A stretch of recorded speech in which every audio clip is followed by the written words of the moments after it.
Yes, balik lagi di channel Valentino Jebret. Kalian sudah mulai tahu ya, kalau di kursi DPI ini maka channel ini bahas tentang hasil-hasil sepak bolanya. Kalau di kursinya yang Jebret Talks itu bahas lebih ke yang ada hubungan dengan hal-hal di luar sepak bola, khusus tentang hukumnya.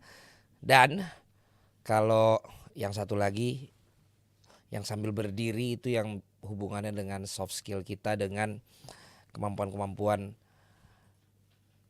yang di luar sepak bola.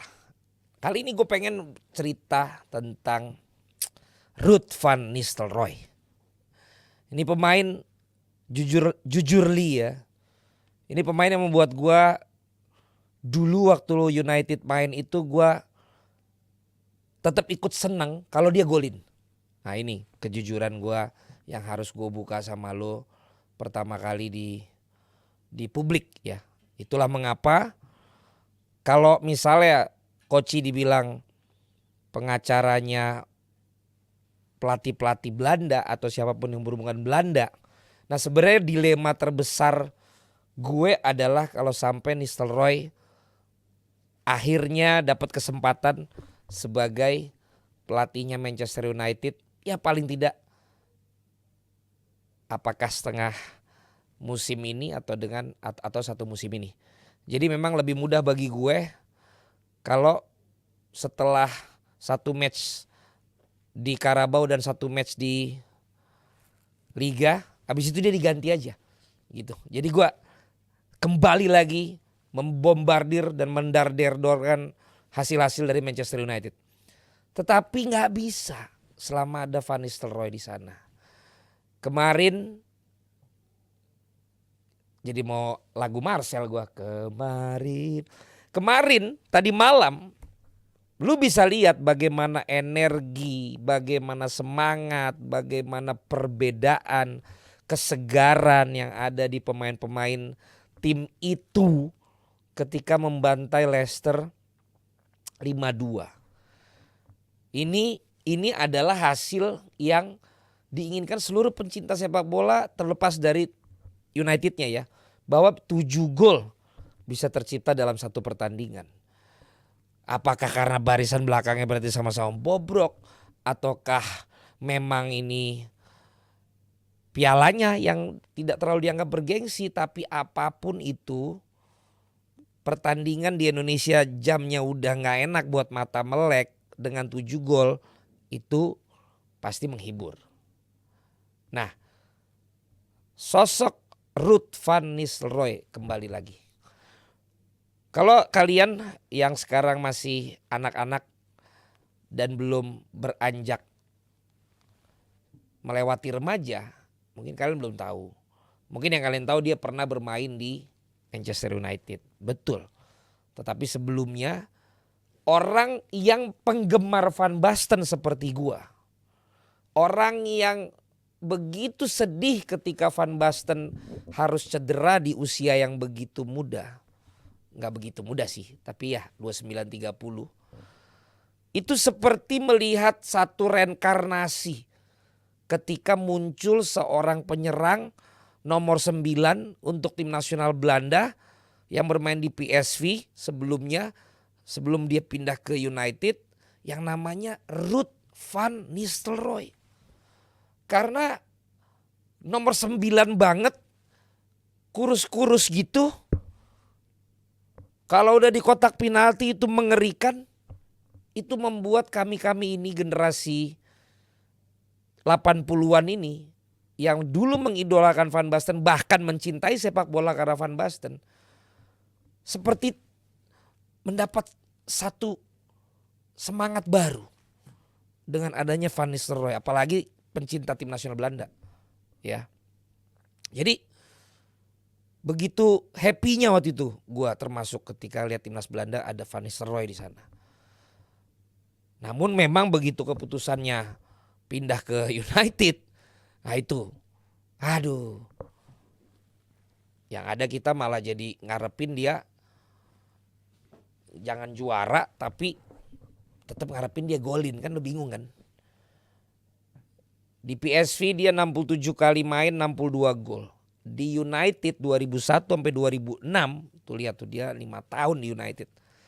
150 kali main, 95 gol. Sebelum akhirnya dia pindah ke Madrid, ini pun juga masih ya pasca prime lah. 68 pertandingan, 46 gol. Baru habis itu di Hamburg sama di Malaga udah gak terlalu muncul lagi.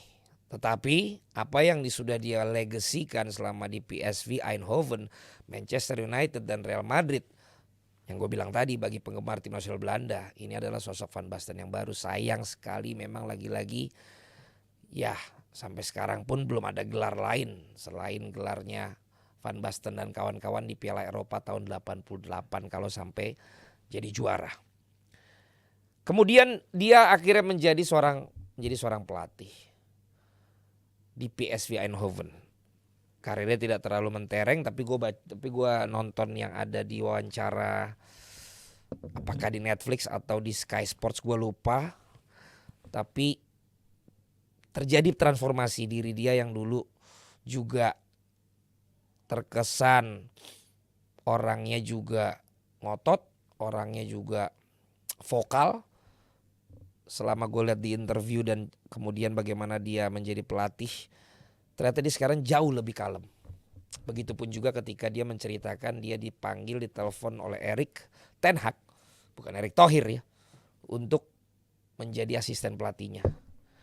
Dan ironinya nemenin 3 bulan ternyata ETH-nya sudah dipecat, dia sementara jadi interim. Lagi rame-rame Amorim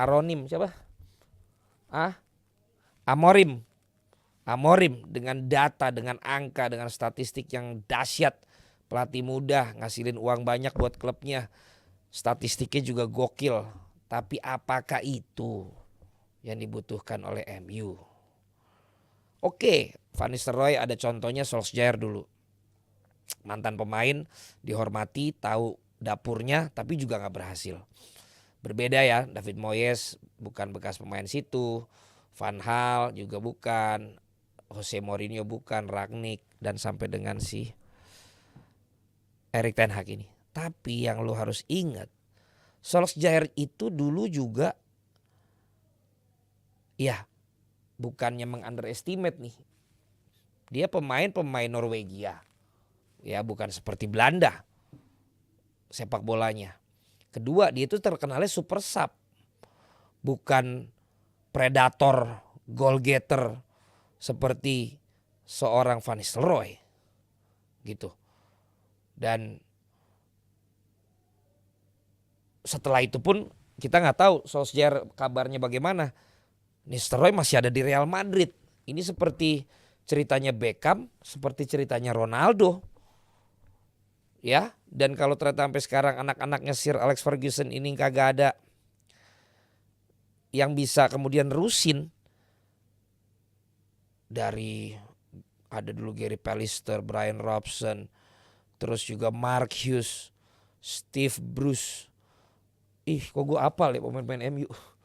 Dulu ada juga yang namanya Brian McClair, ada Ryan Giggs gitu. Ya, jangan-jangan memang bukan yang class of 92 Gary Neville, Phil Neville, mungkin memang yang harus dari luar negeri. Dan ini kan ceritanya mirip Roy Keane ini, Nistelrooy. Terakhirnya kan dia juga merasa dihianati sama Ferguson. Ketika akhirnya dia dibilang memang lo udah mungkin gak akan dapat tempat lagi gitu.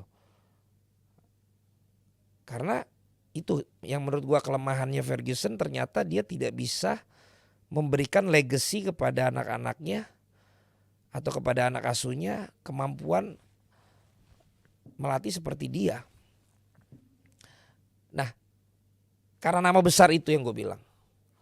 Terus prestasi yang dia hasilkan, yang tadi gue sampaikan juga 95 gol. 5 tahun di Manchester. Apalagi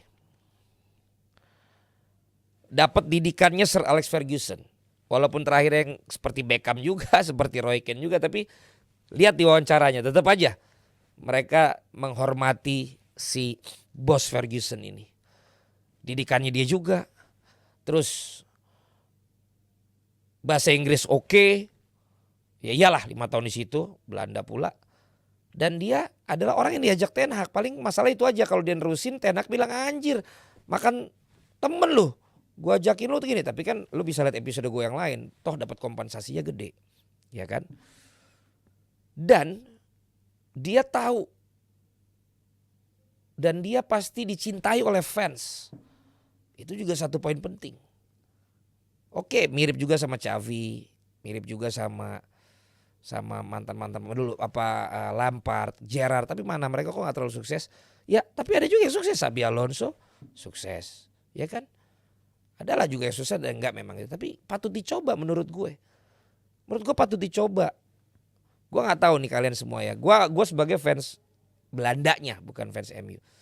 Justru gue makin segen sama tim ini kalau akhirnya Nistelrooy. Dan yang kemarin bisa kita lihat kegembiraan yang kita udah lama nggak lihat, terus keinginan untuk memperlihatkan bahwa sebenarnya mereka punya potensi. Kemudian juga khususnya warna menyerangnya ya, karena Nistelrooy ini ya striker, sehingga tentu beda sama Xavi, beda sama Xabi Alonso, beda sama pemain tengah lah. Diego Simeone gelandang bertahan yang jadi pelatih semua rata-rata sukses kan jadi pemain tengah kan. Ya si Rooney juga gagal lah bisa dibilang. Siapa tahu ini malah bisa berhasil. Ini mah Bruno tinggal dikeplak-keplakin sama dia kalau belagu, orang dia juga temenan sama Ronaldo. Ya kan? Ke manajemen, walaupun sekarang udah manajemen baru, tapi dia tahu betul bagaimana di suasana di sana, ke penonton dan lain sebagainya.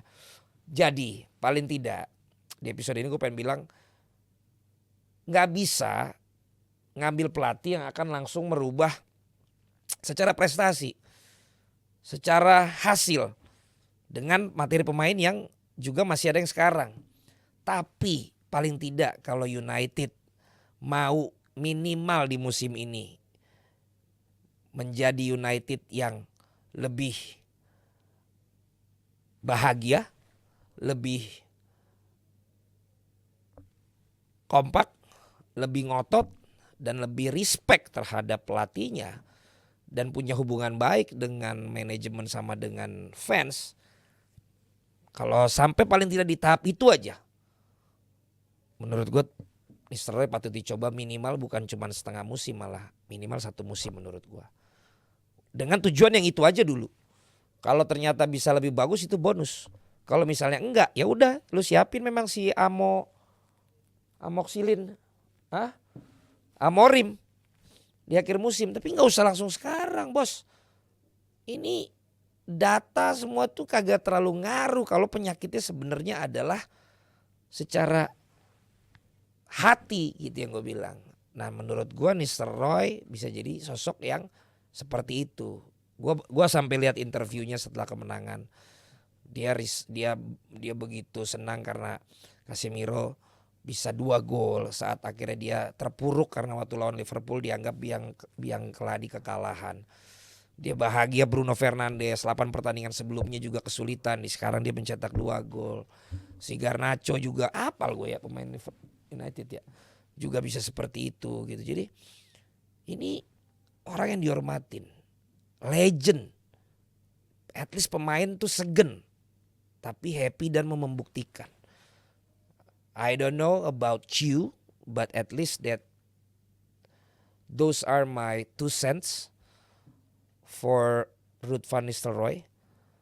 If I'm a fans of that club, I think we have to give this guy a chance, at least until at the end of the season. Karena siapa tahu, lihat episode gue sebelumnya juga, forming, kemudian juga norming, dan sebelumnya juga ada storming ya. Siapa tahu bisa dijalanin oleh Ruud van Nistelrooy. Urusan terakhirnya diganti atau tidak, at least di musim ini dia menyembuhkan dulu penyakit yang di luar teknisnya gitu. Ya habis itu dipecat ya udah. Siapa tahu dia ntar Nistelrooy malah ngelatih Liverpool. Enggak juga. Nah, Liverpool ini juga heran gua. Siapa sih yang menyangka kita bisa segitu cepatnya melupakan romantisme dengan Jurgen Klopp? 6 pertandingan away menang lawan Arsenal, gue ditanyain orang-orang, seri lawan Arsenal, goblok. Serinya aja di Arsenal. Arteta bilang kami akan menunjukkan Arsenal yang sebenarnya ketika menghadapi Liverpool. Jadi gue mau udah happy, sepi lagi, seri lawan Arsenal. Di kandang Arsenal, tolol. Yang pakai nyela-nyela gue katanya Liverpool gak menang, goblok. Udah bagus, ketinggalan seri kan. Menit terakhir menit 85. Gak pakai main bagus, gak usah main bagus dah. Ini pelatih baru. Tapi hasilnya gokil. 11 pertandingan cuman kalah sekali. Dan ternyata yang ngalahin Nottingham Forest juga lagi gila kan. Ternyata juga bagus. Jadi yang ngalahin Liverpool tuh emang gak kaleng-kaleng. Atalanta tahun lalu jadi juara kan. Atalanta jadi juara. Jadi emang yang udah berhasil ngalahin Liverpool tuh bukan karena memang flop. Tapi memang ternyata klub yang ngalahin itu punya sesuatu. Gitu. Nah tapi sampai kapan honeymoon periodnya? Ini yang gue memang tunggu-tunggu. Tapi selama gue lihat pemain-pemain tidak ada konflik. Siapapun yang ditampilkan mereka happy untuk melakukannya. Bahkan sekarang Darwin juga makin gacor asis-asisnya bro. Dan setiap kebobolan ketemu jalan keluar untuk ngegolin lagi. Mudah-mudahan ini konsisten. Dan mudah-mudahan gak kehabisan jatah golin untuk balesnya. Kayak musim lalu kan akhirnya kehabisan tuh. Injury time 6 menit masih bisa bales. Injury time 5 menit masih bisa bales. Lama-lama akhirnya hilang semua. Khususnya setelah lawan MU. Habis itu udah buntu udah. Nah mudah-mudahan musim ini gak begitu. Dan seperti timnas. Fans Liverpool. Tetap ekspektasi kalian adalah ekspektasi pelatih baru beradaptasi. Dapat di zona Champions League aja udah happy. Urusan nanti lebih dari itu bonus. Urusan di Champions League kali ini kita berprestasi itu bonus. Tapi ekspektasi. Jangan karena di awal begini akhirnya kalian juga ini. Udah sombongnya kayak gua aja. Sombong tiap pertandingan aja gitu. Karena kita gak pernah tahu at the end of season. Kita ingat musim lalu. Ya kan malah lawan Liverpool, lawan United kita malah kalah gitu. Jadi ekspektasi tetap. Sama kayak timnas. Lawan Jepang, lawan Arab. Ekspektasi. Supaya lo gak terlalu kecewa ya. Udah mudah-mudahan tuh kompak terus. Isunya TAA mau pindah mau apa. Ya pokoknya dia bisa fokus dulu ya. Kemudian Luis Diaz, Darwin, si Mo Salah. Ya ini mudah-mudahan bisa seperti itu terus lah. Memang masalahnya cuma Szoboszlai. Tapi memang katanya gak ada yang gantiin lagi peran dia ya. Tapi ya tolong lah Szoboszlai sama Curtis Jones. Ya tolong lebih memperhatikan konsistensinya ya. Tapi balik lagi. Kalau gue sih berharap Van Nistelrooy bisa tetap paling tidak sampai akhir musim. Bukan gue ngedoain supaya hasilnya jelek, bukan. Justru tadi karena gue bilang. Dulu gue juga suka memperhatikan Arsenal, kenapa? Karena ada Bergkamp sama Mark Overmars. Orang berpikir bahwa Bergkampnya salah. Dulu gue tuh suka bangetnya sama Mark Overmars. Gitu. Terus dia pindah ke Barcelona kan. Dia pernah tuh nyetak satu-satunya gol lawan MU, gue inget banget. Makanya begitu Virgil di mana nih di Liverpool happy banget gue. Ada Gakpo happy bener. Ditambah sekarang pelatihnya Belanda juga. Jadi semakin sesuai dengan tim yang gue suka gitu. Ya. Udah itu aja kira-kira gambaran dari gue yang bukan fans United tapi fans Van Nistelrooy. Dia patut diberikan kesempatan. Orangnya menurut gue selain legend dia juga punya kapabilitas dalam melatih. Wibawa, humble, lebih tenang sekarang gitu tipenya. Gue lihat juga cara menjawabnya juga oke, pemain-pemain respect sama dia. Percaya deh sama gue. At least yang tadi gue bilang. Akan jauh lebih happy, akan jauh lebih respect pemain-pemain MU ini dalam menggunakan baju mereka ya. Baju gue mah yang ini soalnya. Oke. Sampai ketemu lagi di episode berikutnya. Semangat gue nih kalau ngomongin orang Belanda. Maksudnya Van Nistelrooy ya. Tapi sekarang udah bebas lah ya ngomongin Belanda ya. Dulu gue ngomongin fans Belanda diomelin gue. Sekarang Belanda dianggap timnas pusat. Sini timnas cabang. Kalian itu emang kadang-kadang gak konsisten bener-bener dah.